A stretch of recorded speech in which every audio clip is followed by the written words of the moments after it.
Buenas.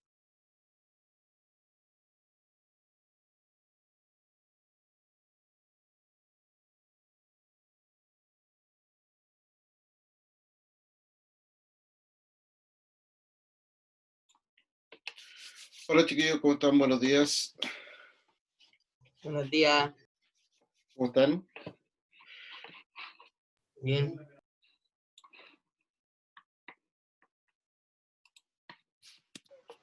Hola, profe. Hola, ¿cómo están? Buenos días.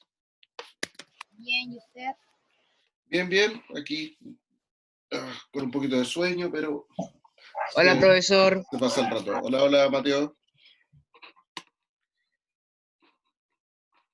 Estoy terminando de agregar a sus compañeros que se están uniendo ahora y empezamos enseguida, ¿ya, chiquillos? Para darle algunas informaciones y ver enseguida lo que vamos a ver hoy día en estas clases.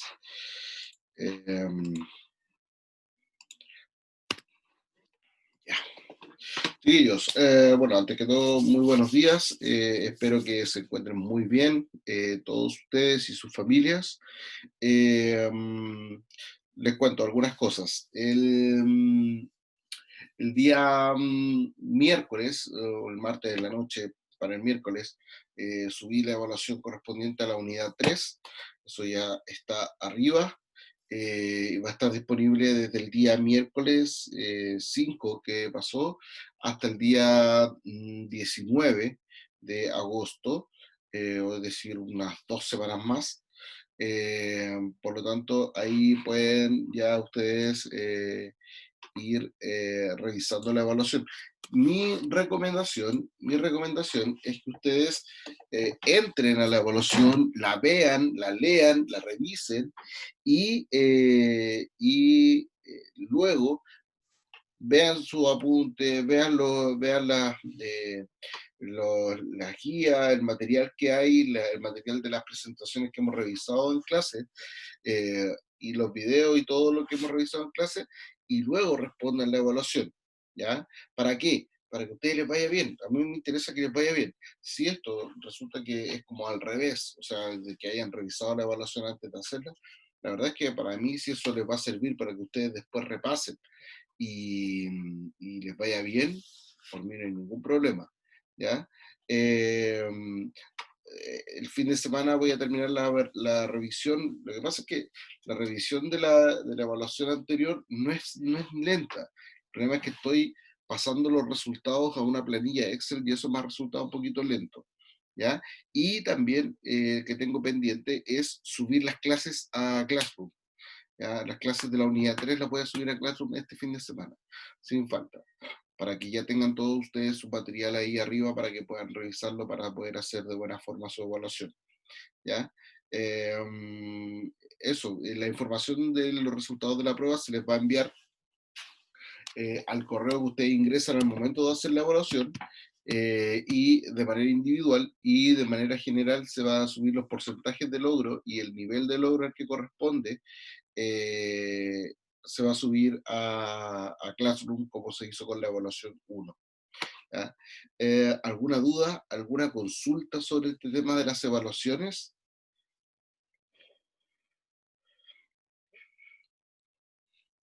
¿No? ¿Ninguno? Dedito para arriba, si están todos de acuerdo. ¿Sí? Dedito para arriba, dedito para abajo. Gracias Martín, gracias Juliana, gracias Constanza, gracias Fernanda, gracias Sergio, Emilia. Ya, los pillé que están despiertos. Ya, bien, súper. Bien, chiquillos, hoy empezamos la unidad número 5, para lo cual vamos a partir observando un video y luego ya vamos a entrar de lleno en lo que corresponde con la evaluación, o sea, perdón, el desarrollo de la clase, ¿ya? Así que los invito a ver este video correspondiente a la nueva unidad que se llama la baja edad media.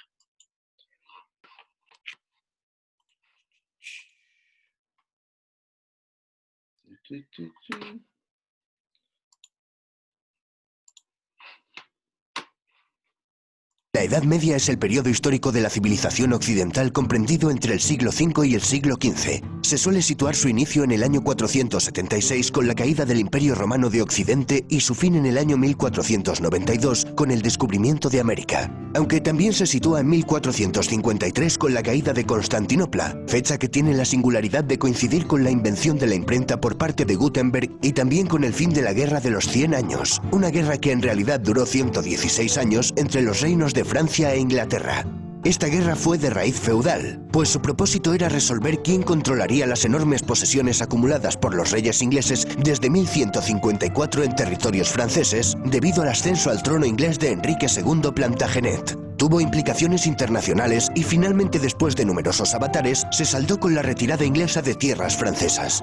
En la Edad Media se sustituyó el modo de producción esclavista por un modo de producción de servidumbre feudal. También se fue produciendo una descomposición de las estructuras centralizadas del Imperio Romano que dio paso a una dispersión del poder. En lo ideológico y cultural se produjo un mestizaje de la cultura clásica con las culturas monoteístas cristiana e islámica, cada una en su espacio. La Edad Media suele dividirse en dos grandes periodos: temprana o alta Edad Media, siglos V a X, y baja Edad Media, siglos XI a XV. Como hemos visto, la Edad Media duró unos 1000 años y en 1000 años ocurren muchas cosas. Por un lado, en Oriente tenemos la historia del Imperio Romano de Oriente, apodado como el Imperio Bizantino, con la capital en Constantinopla, donde se hablaba griego. Desde aquí se cristianizarán los pueblos eslavos como los serbios, los búlgaros y los rusos. Por otro lado, en Europa occidental tenemos a un montón de pueblos germanos, bárbaros para los romanos, procedentes del norte de Europa, que fueron descendiendo en sucesivas oleadas hacia el sur y se fueron asentando formando reinos. Estos pueblos aseguraron y fusionaron con su cultura muchos rasgos de la civilización griega y latina, adoptando el derecho romano y el cristianismo como religión oficial. En el año 620 en la Meca surge la figura de Mahoma, que crea una religión monoteísta, el Islam. A su muerte en el 632, la península arábiga era ya en su mayoría musulmana. Sus sucesores tomaron el título de califa e iniciaron una expansión territorial que llegó desde la península ibérica hasta la India.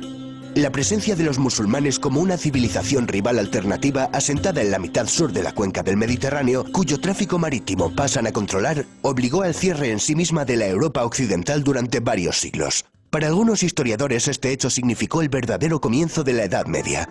En el año 732, en la batalla de Poitiers, con Carlos Martel a la cabeza de un ejército, comienza el retroceso de las fuerzas musulmanas en Europa. El nieto de aquel Carlos Martel, Carlomagno, expandió los distintos reinos francos hasta transformarlos en un imperio, el Imperio Carolingio, al que incorporó gran parte de Europa occidental y central. Conquistó Italia y fue coronado Imperator Augustus por el Papa León III el día de Navidad del año 800. A su muerte, el imperio se acabaría dividiendo entre sus nietos. Alemania y Francia se disputan el norte de Italia. Gana Alemania, que obtiene el favor del Papa y la corona imperial. El resultado es el Sacro Imperio Romano Germánico.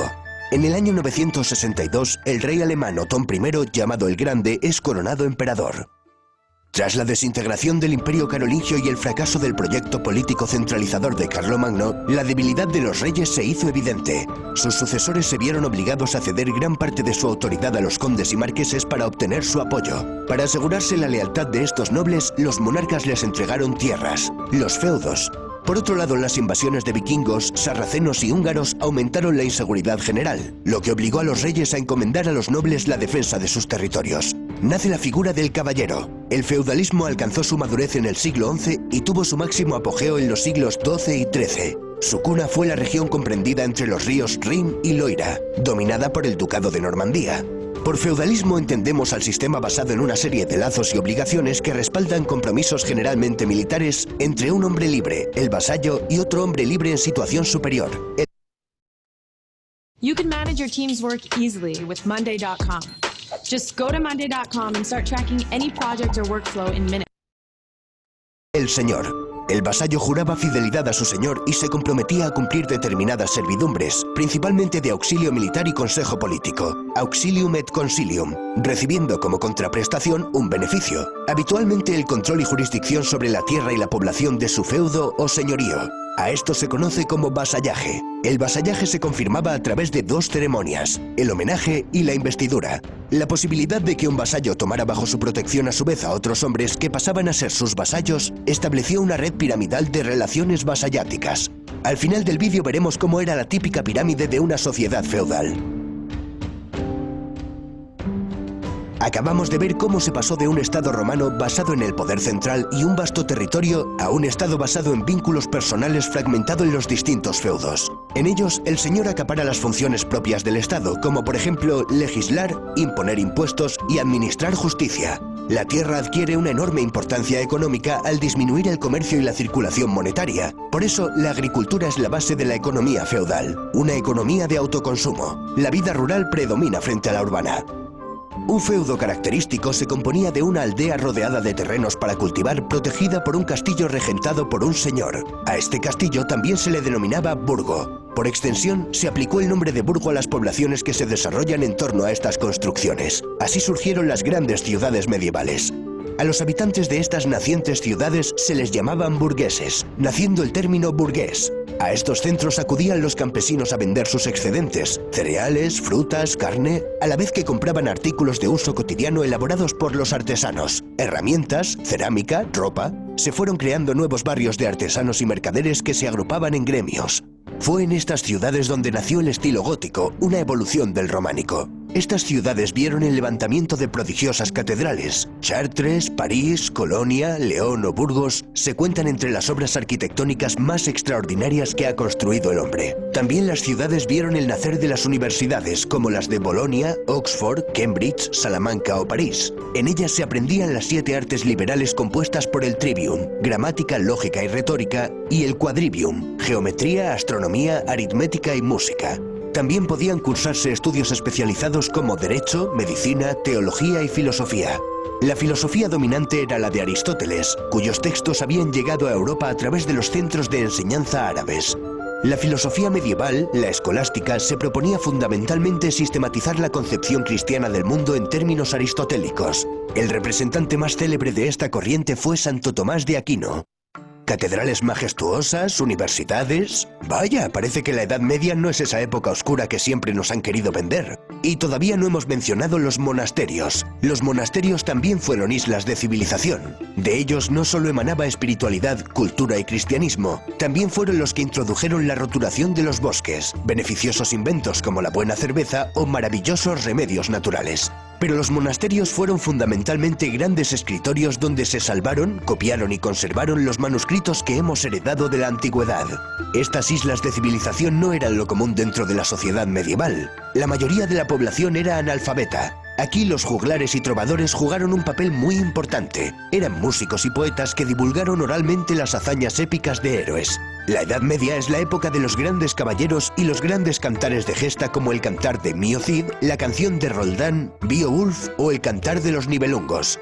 Estos poetas también nos hablaron del amor cortés que expresaba el amor de forma noble, sincera y caballeresca. El mayor ejemplo lo encontramos en la historia artúrica de Tristán e Isolda. La poesía trovadoresca era sobre todo de temática amorosa, pero también podía centrarse en aspectos políticos, morales, religiosos, etc.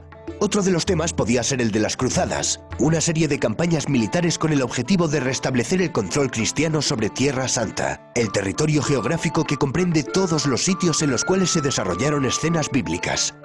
Para terminar, veamos cómo era la pirámide social de un régimen feudal.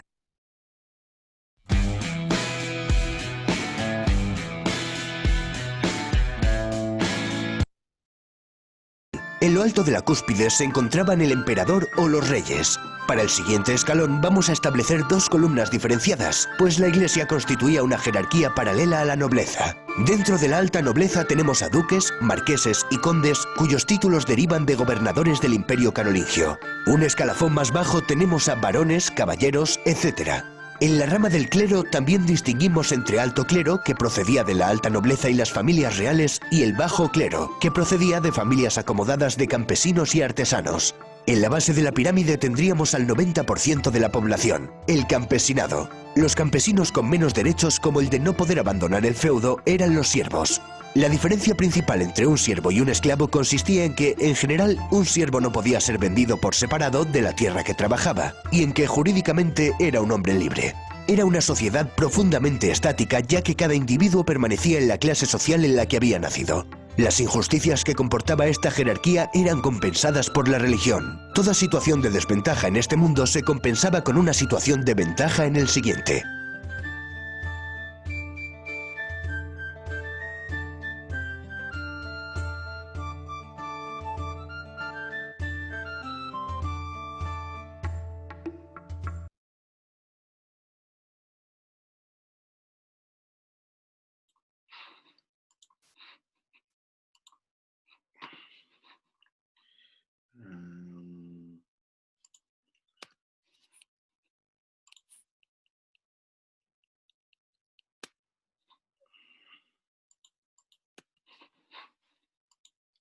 Bien.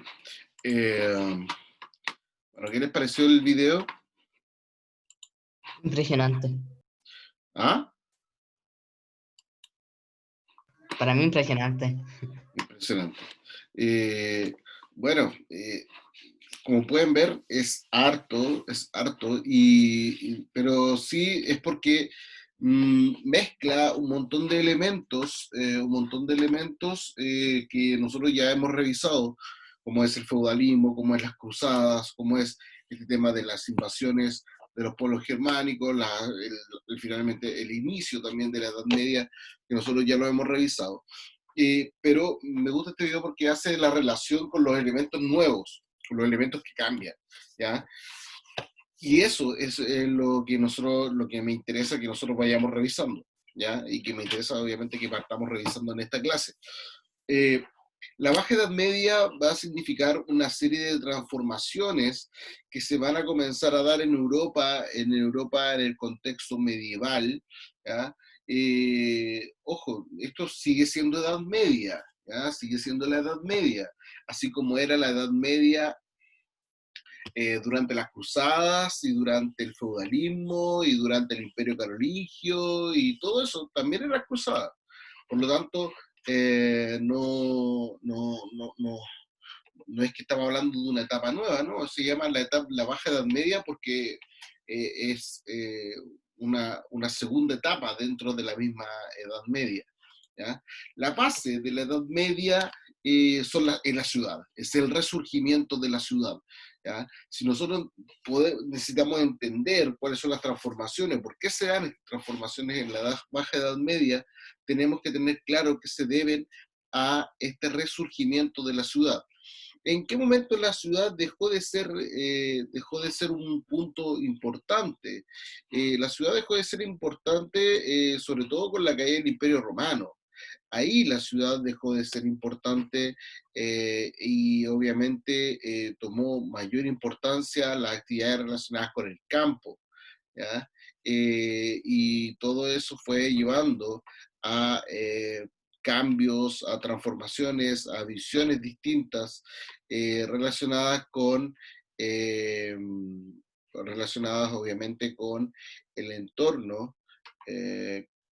con el entorno nuevo que brinda la ciudad, ¿ya?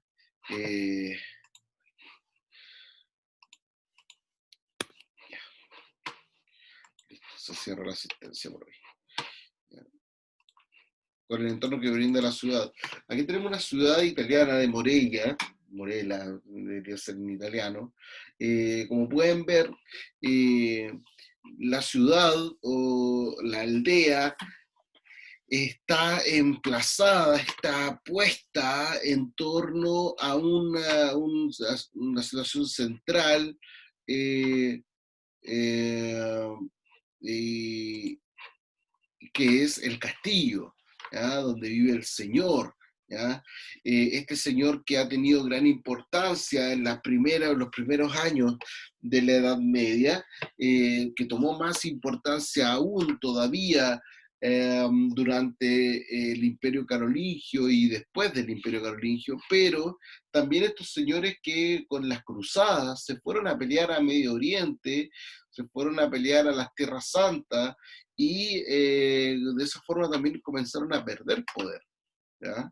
Ahí tenemos un elemento que nos va a servir para entender el fin y la transformación de esta Baja Edad Media. Otra ciudad medieval europea, miren las características que tiene, lo mismo. La ciudad se ha puesto en el entorno del castillo, esta fortificación mayor, pero también todo el resto de la ciudad está protegida. ¿Por qué? Recordemos que la gente que iba a vivir al feudo era gente que buscaba protección, ¿ya? Y entonces esta muralla, esta construcción, valga la redundancia, amurallada, le brinda el resguardo que buscaban estas personas. Obviamente un lugar mucho más resguardado era el castillo, es decir, en caso de que hubiese algún ataque, alguna invasión, los habitantes de la aldea o de la ciudad comenzaban a resguardarse en el castillo proveniente desde las distintas partes desde donde ellos vivían. Y luego volvían a sus ciudades, bueno, ya no, a ver, ojalá que no hubieran tenido muchas pérdidas o muchos daños en sus propiedades y en las cosas, y en las cosechas y todo lo que ellos guardaban, ¿ya? Vamos a ver entonces las características de esta Baja Edad Media. La Edad Media en general, siempre es bueno partir con una línea de tiempo para ordenar un poquito las ideas. La Edad Media se desarrolla entre el siglo V y el siglo XV. ¿Ya? Entre el siglo V y el siglo XV. Ahí va a ser toda la duración de la Edad Media. Por allá entre el siglo V y el siglo VIII vamos a tener los reinos germánicos, formación de reinos, inicio del monacato, de los monasterios, un esplendor del imperio bizantino, especialmente con el emperador Justiniano, la expansión del Islam por allá por el siglo VII, expandiéndose por toda la península arábiga y el norte de África. Y ya por la Alta Edad Media nos vamos a encontrar con en la Alta Edad Media nos vamos a encontrar con el desarrollo del Imperio Carolingio, el gran proceso de cristianización de Occidente iniciado con la conversión de Clodoveo, el desarrollo de nuevas invasiones, sobre todo en el siglo XI, para ver una serie de nuevas invasiones que van a poner de nuevo en inseguridad a toda Europa, y el desarrollo del arte románico, una de las corrientes artísticas más significativas durante la Edad Media. Sin embargo, hacia el siglo XI, principios del siglo XII, estamos hablando del año 1050, 1100 aprox, ¿ya? Vamos a ver una serie de cambios, y esos son los cambios que vamos a empezar a revisar a continuación, ¿ya? Desde el siglo XI en adelante van a haber un montón de cambios, un montón de transformaciones, se va a consolidar la iglesia, se va a consolidar el sistema feudal, va a surgir el arte gótico, ya hacia el siglo XIII, entre el siglo XIII y el siglo XV, se va a producir de manera fuerte el resurgimiento de las ciudades, el fortalecimiento de las monarquías nacionales, el desarrollo de las universidades, la consolidación del sistema social de tipo feudal, entre otras características, ¿ya? Es decir, van a pasar hartas cosas en la Baja Edad Media, y todos estos elementos que están acá son algunos que nosotros vamos a revisar a continuación. ¿Ya? Vamos entonces. Origen del surgimiento de las ciudades. Desde el siglo XIII se manifiestan cambios en el mundo medieval, principalmente cambios en el ámbito económico. Primero van a haber una serie de mejoras agrícolas, un aumento de la producción. ¿Cómo ocurre esto? Este aumento de la producción va a estar marcado por lo siguiente. La gente en la Edad Media se caracterizaba porque trabajaba la tierra de la siguiente manera. Una porción de tierra, llegaban, no sé si conocen ustedes el proceso de trabajo de la tierra, araban la tierra, separaban, la abrían en surcos, eso es el arado, luego, vamos a poner esto con otro color, con color verde, luego ponían los cultivos de la especie que fuera, la especie que ellos estaban acostumbrados a comer, ¿ya? Trigo especialmente para la elaboración de harina, pan, gran parte de la alimentación europea está basada en el trigo para esta época. De hecho, en América ellos incorporaron el trigo, en América no había trigo, ¿ya? En América había maíz, esa era la fuente principal de alimentación, el maíz.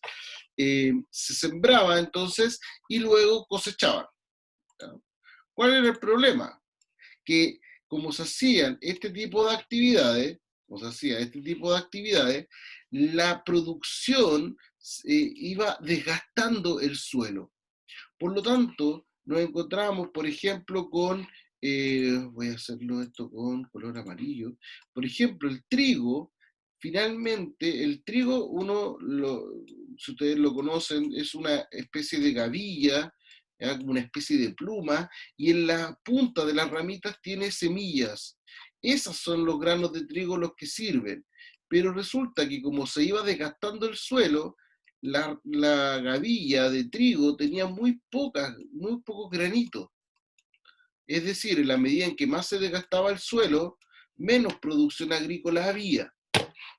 Eso va a comenzar a cambiar a partir del siglo XII, siglo XIII. ¿Cómo?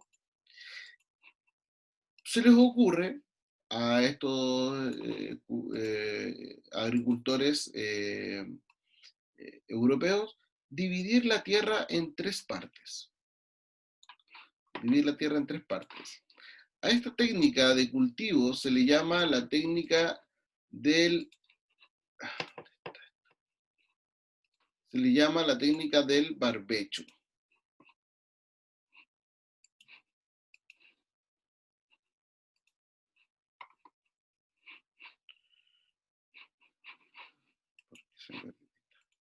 La técnica del barbecho. ¿Y en qué consiste? En dejar descansar la tierra, ¿ya? Es decir, la misma tierra, pero se divide en tres partes. Entonces, una parte de la tierra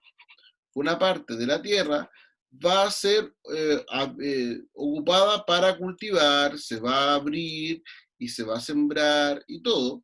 ¿Ya? Vamos a poner aquí de nuevo los cultivos, ¿ya? Ahí los cultivos de trigo que necesitan para vivir, ¿ya? Para alimentarse.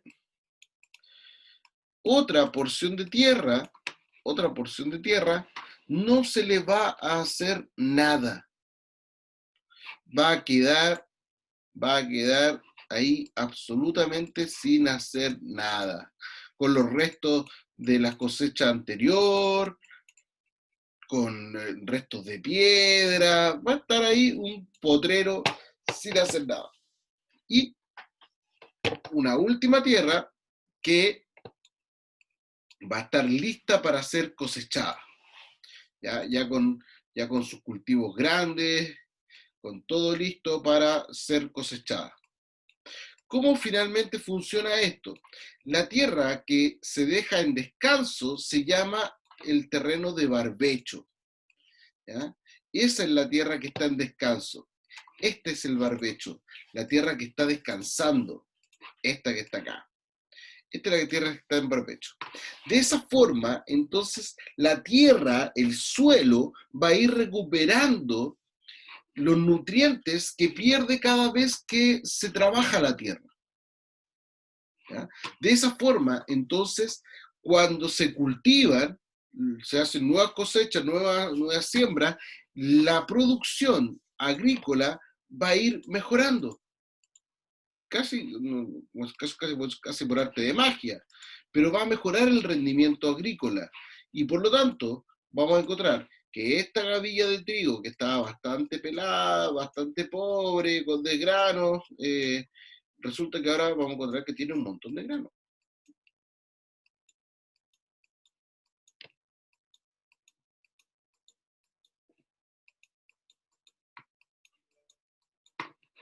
Vamos a encontrar que tiene un montón de granos.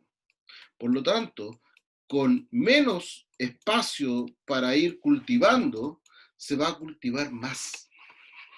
¿Por qué? Porque se le va a dejar descansar a la tierra. La tierra tiene que descansar, y estos tipos no se habían dado cuenta de eso. ¿Ya? Esa es la técnica y el aumento de la producción agrícola, o lo que lleva al aumento de la producción agrícola. Y esto,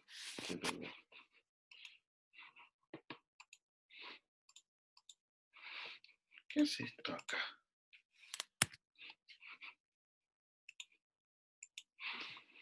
Mira esto. Ya. Ahí sí. Ya. Por lo tanto, en la medida en que hay más alimentos, aumenta la población. ¿Por qué? Porque la gente está mejor alimentada, se alimenta mejor, no sufre tantas enfermedades, por lo tanto, crece la población. Y obviamente, en la medida en que hay más población, también hay gente que necesita más cosas, por lo tanto, aumenta el trabajo, aumenta el mercado y aumenta la circulación también de dinero.